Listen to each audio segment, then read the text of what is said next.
సంవత్సరములుగా ఇటువంటి దృశ్యం నేను చూడలేదు. ఆ సైంటిస్టు ఆశ్చర్యపోతూ చూస్తున్నారు.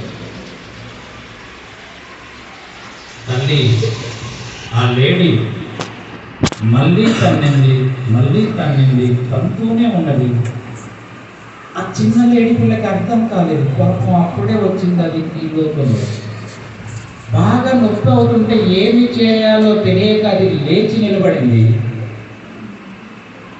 నిలబడగానే తల్లి పరిగెట్టడం మొదలెట్టింది. తల్లి పరిగెడుతూ ఉంటే చిన్న లేడీ పిల్ల కూడా తల్లితో పాటు పరిగెట్టడం మొదలెట్టింది. ఇవి రెండు పరిగెట్టడాన్ని చూసిన పొదల చాటున దాగిన పెద్ద పులి అది వీటితో పరిగెట్టడం మొదలెట్టింది.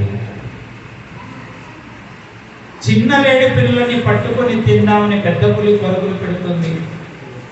తల్లి ఎందుకు పరుగులెడుతుందో తెలియక తల్లితో పాటు ఆ చిన్న లేడి పిల్ల పరుగులెడుతూ పోతుంది. ఆ సైంటిస్ట్ చూస్తున్నాడు ఏం జరుగుతుందా అని. చిత్రం, ఆశ్చర్యం. అప్పుడే పుట్టిన ఆ చిన్న లేడి పిల్ల కూడా పెద్ద పులికి దొరకకుండా తల్లితో పాటు పరిగెత్తింది, బ్రతికిపోయింది.